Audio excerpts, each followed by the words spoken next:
Hello বন্ধুরা, আজকে আমি বলবো আমাদের প্রিয় স্পাইডারম্যান বা পিটার পার্কারের লাইফ সম্পর্কে। এমন 5টি লাইফ লেসন যা আপনার চিন্তাভাবনাকে পরিবর্তন করে দিবে। তো বন্ধুরা, শুরু করা যাক। Rule number 1, never lose hope. আমাদের জীবনে এমন কিছু ঘটে যেটা আমরা চাই না, আমাদের পরিকল্পনা মতো হয় না। আমরা আমাদের উপর থেকে ভরসা হারিয়ে ফেলি।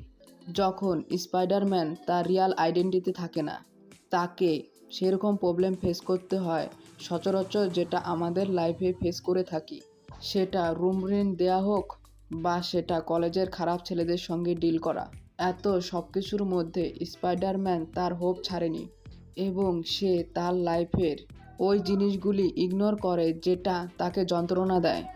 স্পাইডারম্যান এর জীবন থেকে এটা শিখতে পারি যে জীবনে যতই খারাপ পরিস্থিতি আসুক না কেন, নিজের ওপর থেকে ভরসা হারাবে না।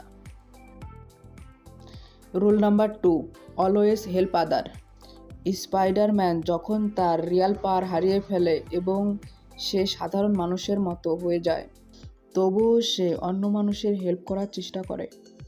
স্পাইডারম্যান মুভিতে সে নিজের জীবনকে ঝুঁকি রেখে আগুনে পুড়ে যাওয়া বাচ্চাদেরকে বাঁচায়, কিন্তু সে সেখানে থাকা একটি বাচ্চাকে বাঁচাতে পারে না। এই সব কিছুর জন্য দায় সে নিজেকে মনে করে। আজকে এই সোশ্যাল মিডিয়ার দুনিয়ায় মানুষ সাহায্য তো করে, কিন্তু তার সাথে তার ক্যামেরা নিয়ে যেতে ভুলে না। এর জন্য কিছু কিছু মানুষ এদের সাহায্য নিতে মানা করে দেয়। সে বুঝতে পারে যে সে হেল্প নয়, কন্টেন্ট তৈরি করার জন্য এসেছে।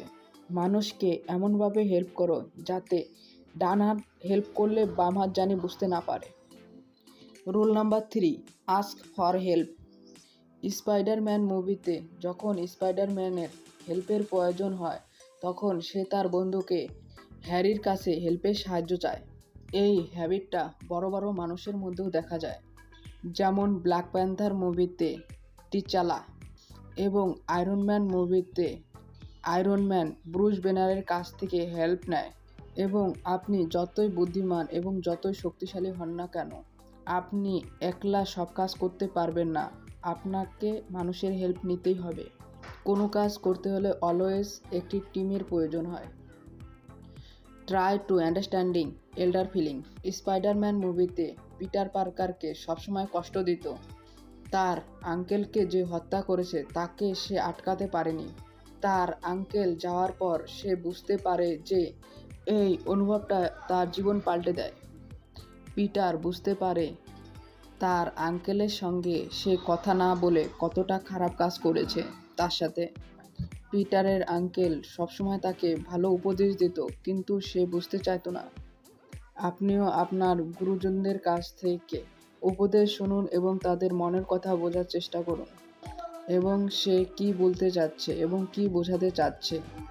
এবং আপনিও যদি আপনার গুরুদেবের কথা শুনে থাকেন, তাহলে অবশ্যই কমেন্ট করে জানান।